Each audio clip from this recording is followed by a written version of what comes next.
All right, everybody, wave to the camera. Everybody wave. Hi. Kathy, we are ready for you. Sorry for the inconvenience and technical difficulties. You're good. Don't hide, don't hide, don't hide. Oh, we're going to do it this way. Are you good? We'll figure it out. We'll figure it out.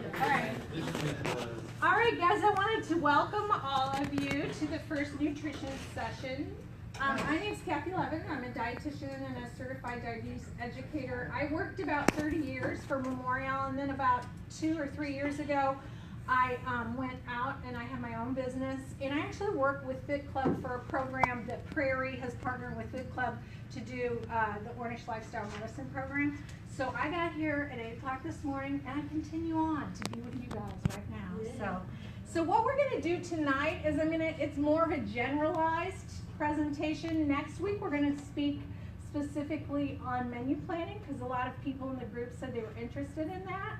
And then I might let you guys help me brainstorm what we'll do for the third session. So, all right. Okay, so these are just 10 top tips, things to kind of think of. Because the one thing I always feel like is everybody is always bashing themselves and making it far harder than they need to. So little baby steps, everybody, little baby steps. So the first thing that I would encourage you to do is just be kind to yourself, and I'll talk more about that in a moment. I gotta keep going. Do it. Okay, so we're going to talk a little bit about self-kindness and body kindness and what that means in terms of eating. Some little practices to eat more mindfully. Little teeny tweaks can make a big difference. How to talk to you a little bit about managing your stress and what stress does in terms of how we eat and our weight and things like that. Practicing good sleep hygiene, because that also has a lot to do with how we eat and what we eat and how much we eat and things like that. Being consistent, I always notice that Logan likes to talk about consistency, don't you, Logan? Yes, ma'am. So I used to always say, I used to run the diabetes education program at Memorial, and on one slide it said, be consistent, be consistent, be consistent. You might see something like that tonight, because I think consistency is super important. We're going to talk about how to round your plate out a little bit. I feel like sometimes we make things way harder than it needs to be, and we're overthinking things, but even if you just use your plate, you can kind of control what you're eating and portions without having to measure things. I'm going to talk briefly about tracking your progress. These things that we're talking about are just little snippets of stuff that we're going to probably talk about a little bit more. Obviously, meal planning and planning your snacks. Whoops, and I went really fast. And then SMART goals. Has anybody ever set a SMART goal? Sure. Work in education. Yes, right? So we're going to have you set a SMART goal tonight. And one thing that I bounced around, I forgot to talk to you about this, but I talked today, is having people post their SMART goal if they feel comfortable Like to it. onto the group so that we can all support them. And then having an accountability and support partner, which I feel like that's what Logan is great at that, and all of the guys on the team. And then also within the group itself, that you're support and accountability to each other. So we're just going to kind of break these down a little bit more. So this is this whole, I am the big person of progress, not perfection. I think that aiming to be perfect is not an achievable goal. So from the joy of eating, I love this. Make food choices that honor your health and your taste buds while making you feel well. Remember that you do not have to eat perfectly to be healthy, and you will not suddenly get a nutrient deficiency or gain weight from one snack, one meal, or one day of eating. I think that's so important. Don't let it derail you. Be kind to yourself. And it's what you're doing consistently day in and day out that matters. So it's all about progress, not perfection. Eat like you love yourself. I think that's super important. So think about all those nutrients that you're putting into your body. I think that there's a spectrum of how people eat, and I think on one end people over-restrict, and on the other end they might over-consume. And my job always for people is to bring you into the middle of the road. And so just remember, eat like you love yourself. Eat the things that you enjoy, but also eat those things that nourish your body too. And we'll talk more about that as well.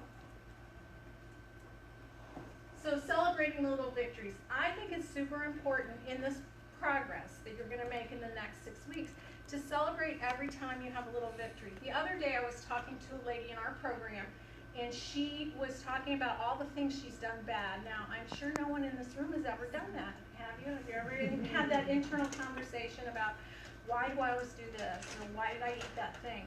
And I said to her, now I want you to tell me what you've done right. Tell me the right things you've done. And there were so many more right things than wrong things, but I think that we glom on to those things that we don't think are right.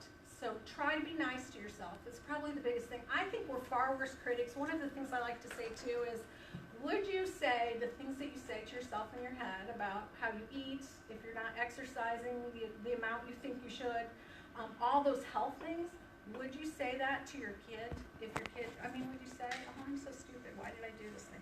Don't be mean to yourself, be kind. Okay, and then also too, I'm a big proponent on not looking back. It's forward movement, guys. So you can't change what you did back there. You can only alter the path that you're on. And you're all on this journey together. I always tell people you might be in a different place, right? All of us in this room might be in a different place on that road, but we're all in that journey together. So don't look back, only look forward. So one of the things, so mindful eating is the number 2 thing. So mindful eating is... Good song. It's okay. Has anybody ever seen this hunger scale before? Okay, so let's talk about that for a minute. So when it comes to the hunger scale, this is where you want to be most of the time. You want to be somewhere between, you don't want to be at the end where you're stuffed or you can barely eat anymore because then you've overdone it. You want to be where you're satisfied or not hungry. You're just enough satisfied and content, not hungry, or getting hungry. So it's hunger is starting to arouse. I think that what happens is, and studies show it too, is that we've all sort of lost the sense of what being hungry is about. So we need to know what that feels like and then honor that feeling. And that's okay. So you don't want to get where you're starving, right? How many people have ever felt so hungry when you get home from work that you eat the refrigerator? I mean, I see it all the time in my clients. So one little baby step at a time, making sure that you're consistent, right, with meals and snacks will help with that as well. But kind of tuning into that hunger scale. There's different ones out there, but kind of learning, I need to be satisfied so I can stop eating, or I need to start eating because I'm starting to feel hungry, and then your stomach's starting to growl, things like that. You don't want to get to where you're full-blown hangry. Has anybody ever been hangry? Yes. I have a child. You might know her. No. But she used to get so hangry. She would be in shows, and on the way home, I would have to stop, kind of like on the Snickers commercial. I would have to stop and get her something to eat because she was so out of control with her hunger, and she would be so unreasonable. But I think as adults, we can get to that. I know adults that behave that way too when really hungry. So make sure you have little snacks in between, like a little bridge to get you to the next meal. Okay, so another one, right? So the mindful eating gap. So you need to make sure that, boy, that is hard to read from far away. You need to make sure that you have the power. This is what it talks about over here. So first, there's the game changer, then there's ask yourself, and the power. And the power is, you have the power to make the choice. You have the power to decide, I'm going to stop eating or I'm going to continue eating. So it's all within our control. And by eating mindfully, it's almost like, and I have some of the things up here, it's like you're going to take a pause. When you're in the middle of eating something, let's say, I always say, think about those things that you really like to eat a lot of, and you want to make sure that you kind of put a pause sometimes before you eat a sleeve of cookies or something like that. So you want to, when you're eating your meals, one little suggestion is even to set a fork down in between bites, because that's like that manual pause that you have to stop. In my family, we used to have Aunt Bessie, who was my great aunt, and she was the slowest eater on the face of the earth. And we were never allowed to get up from the table till Aunt Bessie was done.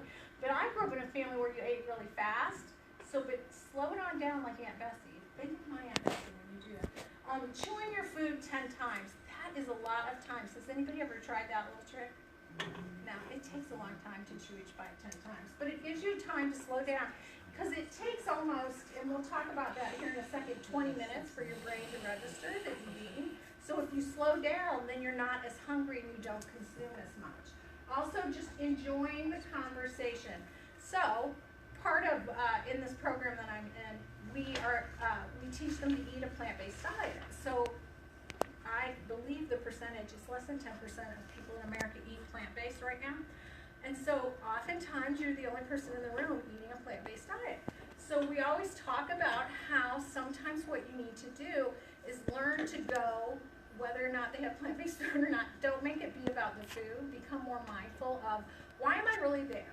I'm there because I want to hang out with those people. I want to have a conversation. I want to visit with friends. I want to see my family. Sometimes that's part of the whole mindfulness thing. It's just taking a moment, thinking about, am I hungry or do I just want something to eat? I'm stressed out. So that's some of the next things that are on there. So am I really hungry? Because sometimes we're not really hungry. Maybe we had a really bad day or we're tired. And so we might go and eat food that's not because we're hungry. So you need to take a pause. And if you're not really hungry, then you might want to get up and go for a walk or find something else to do to occupy your time so that you're not just eating because you're bored, sort of thing. Oh, some of that is on the other side. Oops. And that's how they say that they can tell by the brainwaves that it takes us about 20 minutes to know that you're full. Other things, so managing your stress, if you have a lot of stress, and a lot of people do anymore have a ton of stress, if you have a lot of stress in your life, it actually increases your cortisol level, which can make your insulin levels go crazy and make you more hungry. It also produces the ghrelin hormone, which is the hunger hormone. So both of those, the more that stuff pours out into your system, the more hungry you are. You have the physical hunger, but you don't really need to eat. You may have already eaten. And part of that just comes from being stressed. So you can do simple things like, anybody do meditation? So meditation, one of the things you could do for that is, if you've never tried it, you can they have tons of apps. The one I use is Instagram, where you just download it. You can listen, mindfully, turn that on, and it'll kind of settle you down, and then go eat your meal. Don't go eat it while you're still stressed out. Doing yoga, the exercise portion, because it releases those nice endorphins and it makes you feel better. And just learning what's your coping skill, because I think everybody, when they have stress, the way you cope is different. I always jokingly say my husband runs marathons, and I think sometimes he runs those marathons because it releases those nice endorphins and it makes him feel better overall most of the time. So remember to eat to fuel your body and not feed your emotions. That's super, super important as well. Okay. So sleep. How many people in the room get 7 hours of sleep a night? Anybody? That's pretty good. Anybody get more than 7 hours? Oh, I love you people. Anybody get less than 7 hours? There you go. Right. So, how many hours for the people that get less than 7? How many are you getting? 6. 6? That's not too bad. 5.5 to 6. 5.5 to 6. Okay. So the goal really is 7 to 9, and I think that's on the next slide. But the same kind of changes that we have from stress happens if you don't get enough sleep too. So you want to make sure and have good sleep hygiene, making sure that you're not eating too much in the middle of the night. I've had many clients over the years tell me about how they get up and go eat in the middle of the night because they're awake. Or actually, I talked to a guy the other day, and he said, "Why snack a lot at night?" I thought he meant he was getting up, but he wasn't going to bed till 3 a.m. So that's why he was snacking in the middle of the night. So his hours, and it'll turn your hours all upside down, just like it talks about on there, and disrupt your sleep cycle, which makes a huge difference too. And again, goes back to those hormones, the cortisol and the ghrelin. And also you make kind of bad choices sometimes too if you haven't had a lot of sleep. I notice this most for myself when I'm traveling and I'm just tired. It's not that I'm necessarily physically tired, but I'm tired from traveling. Sometimes I end up not making very good choices. Plus, if you're in the airport, you might not have as many good choices to make either. Studies have shown too that you might crave extra carbs or some of the higher fatty foods if you don't get enough sleep. So that's one of the things that you could do that's relatively simple, is just develop good sleep hygiene. So aiming for 7 to 9 hours. So they talk about cold, and I don't know if I put I don't think I did. So one study, I just turn down the thermostat. One study that I read said that you should set your thermostat at 68 degrees, which in the summer would be really high on your electricity bill. But in the winter you could do that. So, but they talk about cold and dark and quiet. Cold, dark, quiet is what. And my daughter went to Millikan and stayed in not a dorm, what am I trying to say? She was in a sorority, And they had, all the girls slept upstairs in the dormers, and that's what they called it, was cold, dark, quiet. And it was that way 24 hours a day, so people needed to sleep. Make sure you sleep in the dark without the TV on. That will make a better night's sleep. Not using blue lights, so like if you have your iPhone, your iPad, something laying on the bed next to you, that light actually stimulates your brain so you don't want to sleep. Limiting naps or sleeping during the day, obviously limiting caffeine in the evening so it doesn't give that as a stimulant. And then having a consistent bedtime, actually having a bedtime. I know that sounds silly for adults, but it actually does matter. So that you're about, just kind of like consistency with everything else, about a half an hour on either side. So like, I always say, so if you normally go to bed at 9:30, you say between 9 and 10 most days of the week is what you're gonna aim for. You have to figure out what works best for you. And then also, they say having a consistent waking time. So you don't wanna sleep in on the weekend, you wanna be consistent with your time of day that you get up as well. Okay, so the big consistent thing, right? So I am really big on being consistent in meal times. Anybody ever had variable meal times? Like one day it's one, yeah, so it can happen. Also, I think sometimes with variability in meal times, skipping meals happens. That's probably the one thing that I would encourage you if you're a meal skipper. Try to work on getting at least 3 meals, and they don't have to be a meal per se, but some food. You know, it doesn't have to be a formal, I'm going to sit down with a plate sort of thing. Maybe you've had some yogurt and granola and some fruit or something like that, and that's okay. So I always tell people, pick a meal time, and you have a half an hour leeway on either side. You want to have at least 4 hours between your meals. So let's say, what time do you eat breakfast first before I make an assumption? 7:30. Okay, so 7:30 to 8. So you could even say 7:30 to 8:30, and that gives you an hour window. What time would be your next meal? I'm sorry that you're sitting here and I'm picking 11 o'clock. 11 o'clock. So if you did that, right, so if you did 4 hours, you would want to go from like 11:30 to 12:30. But sometimes work doesn't work that way, right? So you kind of have to work it the way you can. Judy's also a special exception. There you go. You probably eat well, five good for to you. 6 times a day, right? Oh, well, that's okay. I'm totally cool with that. So, I how eat about, a lot. that's okay. It obviously is working for you. So, and then how about, do you eat an evening meal usually? Yeah. She's trying to figure out the best way to say. Because I work in the evening here, so a lot of times I won't get home until 7, Sure. 7:30, so I do eat like, Okay. Well, I'm not saying there's not, I'm just being consistent with it. yes. So whenever I get home from work. Okay. Because Okay. I have to eat at home, Uh-huh. or I feel like I don't eat. Does Okay. that make sense? Yeah. Because if I eat at work, then I get home and I want to eat. Uh-huh. There you Like go. that. Yeah.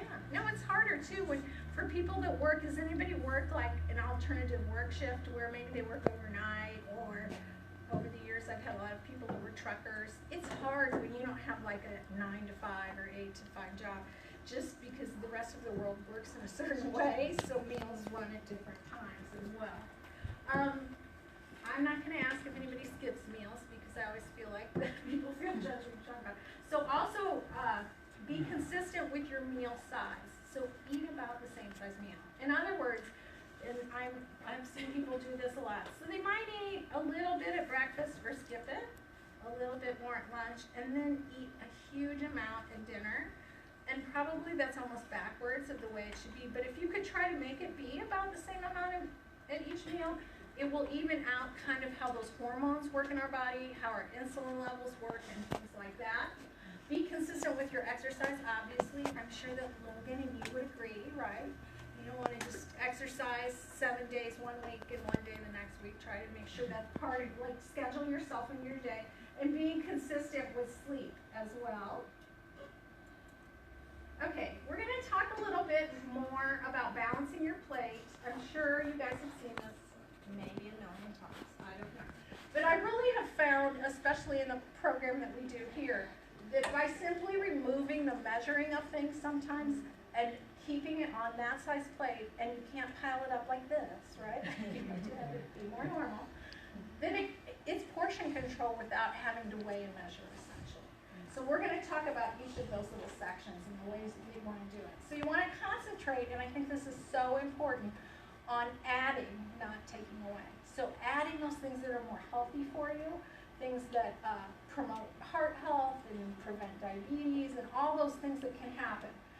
Including food you enjoy, I think is super important. Years ago I watched, and some of you may know who this is, and I can't think of what his name is, but he went by the Galloping Gourmet. This was when I was a child. So he used to have a cooking show on TV, but his wife developed diabetes, and he had this list that he said he had her sit down and write down all of her favorite things.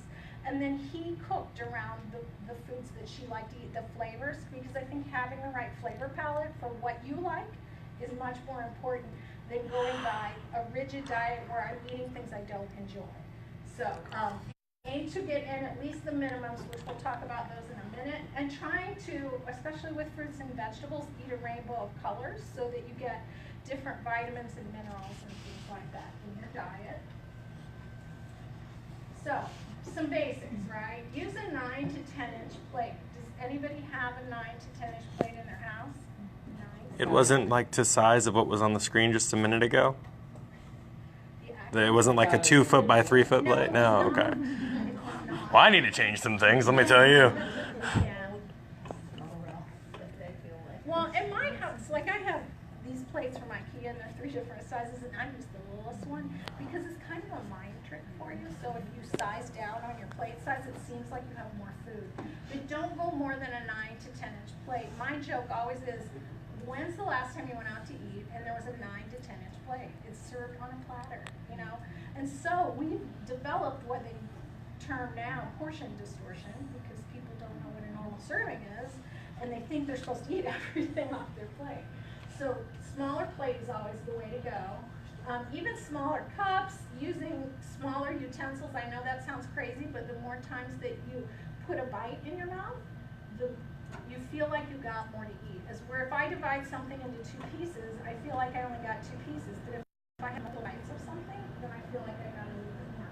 So making half your plates fruits and vegetables, that can be a challenge. And I, as I always like to say, I'm a real world dietitian, not a perfect world dietitian. I understand that this can be a struggle. So one thing, right, when we get to goal setting, one thing, if you're eating no vegetables, might be getting 1 vegetable in a day as a starting point. So little baby steps. Making a quarter of it grains, preferably whole grains, and we'll talk about that in a second, and starchy vegetables in that little quarter part where the rice or quinoa or whatever that is in there. So make at least half of your grains whole grains. I would love it if you make all your grains whole grains. A quarter of your plate can be lean protein or plant-based protein. I have to throw the plant-based thing in just for Logan because he and I, Vegan. we're just not listening to Logan. So, okay. So let's start with the fill half your plate as fruits or veggies. So just make sure it could be salad, it could be cooked vegetables, it could be melon or berries. So with veggies, the aim is to have at least 3 servings a day. So what's a serving? A cup raw, half cup cooked, or a half cup of tomato or vegetable juice. Again, maybe you're getting it in, maybe you're not. And if you're not, that might be a goal to work on, one little baby step. So if you had 2 cups of lettuce, say you had a big salad, right? And you had 2 cups of lettuce, or 2 cups of spinach, or 2 cups of kale, whatever. That would be 2 of your 3 servings. Then you just need at least 1 more vegetable. Now, can you have more than that? Absolutely. Oh, and down here I wrote fresh, frozen, and even canned. So, I feel like we've gotten kind of off track, and that people feel like if I don't eat fresh, then I'm not going to eat vegetables. I think it's okay. Frozen is totally fine because they flash freeze it. Sometimes right at the field that they picked it at, so the nutrients oftentimes are higher than fresh, unless you're going to the farmer's market and the farmer just grew it and it's right there. But even canned, so let's say if your barrier was, all I have is these canned whatever, carrot, let's say, are they going to have a little bit less nutrients? Absolutely. Are they going to have a little bit less fiber? Absolutely. But if it means that you get a vegetable in versus no vegetable, it's a good starting point. It's just one starting point in the row. But fresh or frozen if you can. And then with the fruit, it's about 2 to 4 servings. Usually there's an upper limit on fruit just because it's higher naturally and naturally occurring sugars. So these are just a few examples of, wow, my little thing didn't transfer over very well. So a small piece of fresh fruit about the size of a tennis ball is one serving. A cup of melon or berries, half a cup if it's grapes, small grapes. If you do dried fruit, it's only about 2 tablespoons. And that's because when you pull the water out, it's much more concentrated now in sugar, in calories, everything. If you do fruit juice, I would recommend only doing that once a day and trying to have it be 100% fruit juice. If you're doing juice, does anybody juice at home? Same thing, fresh or frozen are the first two. And if you don't have fresh or frozen and you have some applesauce, let's say, it's better than nothing.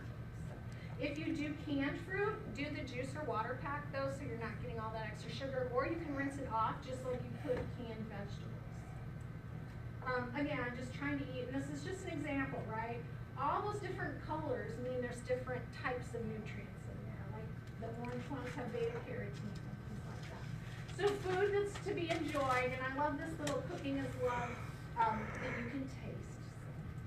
Okay, so the starchy vegetables and grains, that's where you're gonna work on your whole grains. So that list is just the Reader's Digest condensed version of what would go in that group, because there's only, I mean, there's so many whole grain things out there now, especially. We just keep getting more and more things popular, like farro. I don't know how many people eat farro, but every time I go to the grocery store, there's more options. So whole grain bread, a slice. So if you had 2 slices, say you had a sandwich, 2 slices, that's going to be 2 of those 6 servings. So I always tell people at least 6 servings. That's like if you had 2 at each meal, or you could do 1 in a meal, or for you in between, right? So things like whole grain rice noodles or quinoa, 1/3 of a cup cooked is a serving, so it's not a ton for a serving. So if you had a whole cup, it would be 3 servings right there. 1/2 a cup of cooked oats, 1/2 of a whole grain pita or bun, so each side is a serving, so that would be 2.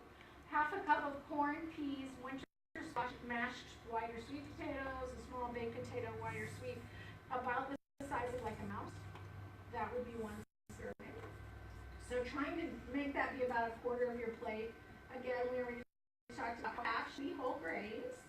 So what is a whole grain anyway? Now sometimes on the label you'll actually see the whole grain stamp of approval, which is totally voluntary. It's not mandatory. So some people will have whole grain in it, but you won't know it because it doesn't have the whole grain stamp on it, but it still has whole grain in it. But it just means that they didn't take the outer coating or that endosperm or germ off. So it's the whole entire grain. So I always jokingly say, popcorn, right, is a whole grain because you pop the whole corn. Yeah. So the lean meat or plant-based protein, about 3 to 5 servings a day, and this gives you just some of the examples. So if you're using lean meat, chicken, beef, pork, fish, seafood, if you do a serving that's about 2 to 3 ounces times 3 to 5 servings a day. Or you could use eggs or egg whites, low-fat cottage cheese, peanut butter or nut butters fall in there. Even some of the legumes, so beans, so any kind of bean like kidney bean, great northern bean, pinto, cannellini beans, those would go in there. Lentils and dry peas, so like black-eyed peas or split peas, those all would count under protein. Now they can also be a starchy vegetable too, it just depends on where you want to do it, but they're very high. There's legume pasta, which is down there at the bottom, which is kind of a newer thing on the market. I don't know, has anybody ever tried, like they have one made with chickpeas. Love chickpea pasta. Yeah. And High it's protein. super high in protein. I love it. It's about 20 grams of protein. Yeah. So I think that's like a protein bargain, especially for people that struggle to get enough protein in sometimes. I'm probably talking more to plant-based eaters. Chickpea pasta, good place to go. It is. Yeah. It is. You know, and then you could have like marinara with some vegetables and stuff like that, or whatever you plant-based eaters eat. I don't mean plant. Oh my gosh, I'm sorry. I meant meat. So just as a reminder, 1/2 vegetables, 1/4 protein, 1/4 starch, and then round out with a little fruit. Okay. Track your progress. How many people are tracking right now? Good. Good. Nice. Look at that. Anybody, not to call you out, but is anybody not tracking and doesn't know how to track? Okay. Okay, So that's if good. you're We there you can go. talk a little bit after. So, track that way. Mhm. At least that's what. Yep, nope, you can. MyFitnessPal's better. I'll just be completely Okay, blunt and good, honest with you. It's an good. easier method of tracking. Okay, and then there's some other like Spark People. is Spark People's another good. one. Cheryl uses that. And then even on things like in the Apple store, there's that health app that you can track things on as well. So you want to track your food intake, especially if that's one of your goals, right? Exercise is not a bad thing to track. Other things that you might track, like if you have high blood pressure, always a good idea to monitor that at home and have it written down so when you go to the doctor you can show them. Blood glucose, if you have diabetes, by all means you should be checking your blood sugar and then take it to the doctor with you. If you're a person that's doing meditation and you want to track how many minutes you're doing, that's another thing. There's a ton of different apps out there that will track all of those things in one place too. And then meal planning, right? So we're going to talk about all that in detail next time. These are just some quick little things. So start with one meal. I always tell people don't try to plan every single meal for the whole entire month. That is crazy because you're going to get overwhelmed by it. So start out small if you're not a meal planner yet. Eventually you might be able to get to that. Planning quick meals. So that's things that you could throw together really quickly. Whether it's a sandwich on whole grain bread with some fruit and veggies, that's a quick meal. Or leftovers is a quick meal. Also, if you're going to eat out, plan those meals too. Kind of be a food detective and look online. Most places have that nutrition information out there already. So you want to go into it already knowing this is what I want to order so that you don't go in and just order the left side of the menu sort of thing. You can write your meal plan out or you can use, there's lots of apps out there you can use to plan meals. You can get done for you meal plans. But we're going to talk about that more. I do have some meal plans on my website. If you have any interest, there are a 3-day free trial. You can go on there. There's 3 different meal plans. There's a plant-based one, there's an anti-inflammatory one, and then there's the flex one that's like what, it's kind of, it doesn't have as little grain in it like anti-inflammatory. They don't usually have as much grain. But you could try all 3 of them out. It doesn't matter as long as you use a different email address for each one. We are going to be sending out to the group some recipes that come off of that free for you guys, so that will be getting out probably in the next day or so. So SMART goals. So let's talk about a SMART goal for the people who have never done that before. So SMART stands for, you can see it, specific, measurable, achievable, relevant, and time-bound. So I put a few up there, and I want you to tell me which ones of those, after we go through them, is a SMART goal versus not. Okay? I'm going to lose 30 pounds. Is that specific, measurable, achievable, relevant, and time-bound? No, No. not all 4 So, or 5. Depends on how In long 6 weeks? time. In 6 weeks? yeah, I'm saying for this program. Oh, this program. Let's say for this program, right? It's a specific. You can measure it. Yeah. You can do it. It's relevant, but it's not time bound. So Yeah, that take that time bound. You're not giving yourself a specific And I date. don't necessarily think it should be achievable. We don't want you to lose 30 pounds. Oh no, not quickly. But there's no time bound, so we don't know. Maybe that's over a year or 2, right? Absolutely. Absolutely. Right. I'm going to run a marathon next week. Now we're going to say, Yeah, 60. if you've never run before, right? I'm going to run and We got this, marathon Michelle. next week. Me and you. All right. So is that a SMART goal? No. Yeah. Right? I'm going to plan all, I kind of led up to this in that previous slide. I'm going to plan all my meals for the next month. Yeah. That's Okay, not probably not going to happen, right? I'm going to add 1 to 2 vegetables to my lunch 4 days a week. That's what I mean. So if you choose, and I encourage you to put your SMART goal on the webpage so that we can share. If you need help, I'm going to be watching. If you need to tweak it, I might let you know. You need to tweak that a little bit. What can we do to make that a little bit more smart? So just pick 1 or 2 things to work on. Don't pick 100 things to work on at once because you'll get overwhelmed and you won't be able to achieve any of them. So what I want you to do is, there you go, pick 1 goal. Share your plan in the group if you feel so inclined. If you don't feel so inclined but you still want some feedback, I'm going to pass my card around. You can text me, I have no problem with that, and I'll get back to you and let you know. Then next week, I want you to look at it and see how close you came to your goal. Do you need to continue it another week, which is totally fine too, or do you want to work on a new goal? And do that, and if you keep doing that over and over and over again, you will develop those habits. Anybody want to share a SMART goal that they might have? Adding more vegetables. Okay, so make it be smart. Make it be smart. So it needs to be specific. What's more? Think like a serving size, like 1 serving, 2 servings, 3 Yeah, servings. like it says there, 2 There you go, per do lunch. that. There you go. Yeah. You could cheat. You could totally cheat and use that goal. Yeah. That's fine, so. I thought you could only like have 1 per meal, 2 per meal. Vegetables? Oh, you can have. I was about to say, yeah. if you want. When in doubt, adding vegetables is always Right, the safest bet. Because the thing is, with especially vegetables, very high in fiber will fill you up as Mhm. well. So Very low in calorie, too. calories, very high in nutrients. Yeah. So. Anybody else want to share a smart goal they want to work on? I need to cut out nuts. Nuts? Yeah, Okay. because there's 150 calories in a quarter cup. It's a lot. And I'd probably do a cup a day. Oh, you do a cup a day right now? Yeah. So I wouldn't say cut them out. I would say maybe be more reasonable. That was my Yeah. snack thing.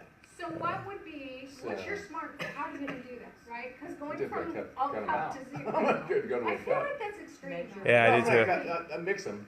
You know, I like pistachios and walnuts and. Okay, so how, give me your portion size. So I would say I'm gonna have X amount of nuts. I've gone Once to a a day. quarter cup a day. Okay, that'll work. See, that's a And, smart goal. you know, I plan it out. I didn't have a time. Right, there you go. If you But wanna I- be that specific on time for. I do have a And specific time. measurable. I can enjoy them. There you go. You can spread them out already. Hey, listen. I'm not gonna spread a quarter cup out. So- Over 20 minutes, we learned. 20 minutes. Here, if this will make you feel better, so Really? so in the Ornish program, besides being plant-based, it's very low fat. It's true. They're low fat and they're really good. And what I've done, try to change is the breakfast. And I've gone to an egg in kind of a weird thing. Never mind. She doesn't wanna It's like an share. egg in a taco or something. Figured him out. I know. It's Sounds okay. good, actually. So just work on those. And like I said, post them or text it to me. I'd love to see your smart goals. Half an avocado. You smear it on. Oh, here we go. Here we go. Yeah, Now I want to hear this. Want to You hear this. smear it. You take half an avocado. Good. And you smear it on a 150 calorie. I gotta get a lower calorie taco, but you smear it on that. So They're a small. tortilla? A tortilla. We're so close. Flour tortilla. It's very And close. you smear it on that, and you throw a microwave on. You crack an egg. You spray the inside of a cup. Uh-huh. No, this sounds good. This sounds Spray the legitimately inside of good. the cup with a pan. Uh-huh. You throw it in the microwave, and you microwave for 30 seconds. You stir it, and you put it in there for another 18 seconds or so. Then you take that out, and you throw it on top of that, and then you mix that in. And then, of course, you've got to do the spinach. And I take spinach, and I cook the spinach in butter. This is killing me now. Okay. Okay, I have a suggestion. for I you. know. I tried the microwave thing. No, that's not what I'm going to tell you. Go ahead. Okay. Anyway, cook that in. Of course, I do the regular, not butter. Okay. I do the butter that I've cooked down, and Uh-huh. that's weird. I boil my butter down and make my own butter. But anyway, and I cook that, and then I put that in there, and then smear it, and it is so delicious. That's my breakfast. It sounds like there's a lot of positives in there, though. You know, yeah, avocado's good, eggs And I good get for you. nuts in the afternoon, and I've got, this is where I lose control. I do a hot dog and onions and I do hot dogs. Which I Bacon shake onions? No, not steak shake. I cook I do a hot dog at lunch or a hot, they call them hot links. Uh-huh. Have you ever heard those? Gotta love them. I do hot links, onions, and I do Sounds like you're hangry. Sounds like And it's then real at dinner, I do dinner, and it's a typical dinner, but I can't seem to, I think what happened was when I hit 65, my genetic composition changed, apparently. Uh-huh. And I think that's what we need to, I think that has a lot to do with what happens with men and women. So I have a question for you, just Excuse 'cause me. I don't know you at all, right? I don't eat that much, carbs. Where do you I actually? love blue cheese. I do a smear on my, Schmear. How big is a schmear exactly? I smear about maybe a quarter of a cup. Okay, so there's think we part found of the it. things. I think we found it. What I'm saying is, I like steak too. I'll do a steak. So Can I do a we haven't had dinner schmear? yet, okay, stop. I didn't even think, oh, yes, I buy filet though. 2 section with egg all day. I do a filet. Bacon wrap filet. This is getting deeper and deeper. I think we found I don't know if it's a genetic code thing. I'm one of those pugnacious kind of arrogant. I shouldn't have said that. Because you're supposed to love your Yeah, I love my food. Be kind to yourself. Yeah. Well, but you can be kind to yourself I'm very kind to and myself. tweak a little bit what you're eating, or at least the portion size. And a glass of white wine every night. So, Yeah. So. well, not every night. But I like my. So have you been I'm sorry? exercising consistently? Well, I started back. Okay. Actually, a couple years ago, I came to the, I was telling him before the Cubs won the World Series. I came here and worked out with Mike Purdy. Good trainer. Who's a exceptional trainer. And worked with him, and I lost. I was down to 200 pounds. In fact, and don't put this on the internet, please. But Then don't say it. but when I worked with Mark Purdy, when I first came here, my wife brought me in, and she said that I went through the session, and it was kind of funny. We sat down, and the guy told me I was about what I weigh now, and the guy told me, he says, "Well, you're extremely out of shape," and I said, "Well, yeah, I know that." And he says, "Your wife brought me in because she says you have an addiction." I said, "What? What'd she say I had?" She says, "Well, you have a drinking addiction." And I said, "Really?" He says, "Yeah, is it true that you drink a milkshake at the 7th inning of the baseball games and then you have another one at the end of the game?" I said, "That's true. I have a 16-ounce chocolate milkshake at half, at the 7th inning stretch. Come on." And it was a lot of ice cream. That's why they kept losing. And yeah, I couldn't get away. So I quit that. Mike Purdy got me to quit that. I don't have ice cream anymore. Well, that's good. I don't right? eat ice cream anymore. But I, I've had some injuries and now I can't seem to control the weight. And I apologize for taking so much Okay, time for you guys. sign that. It's all good. Yeah. I mean, the biggest thing, right, is you're here. Well, I'm here because I need to get back in shape. I'm 68 years old and I look 70. But, Nothing wrong with being over 70. I'm 68 years old and I need to get back in shape. And, I feel that I need to get control of my eating habits. And most of you guys do too.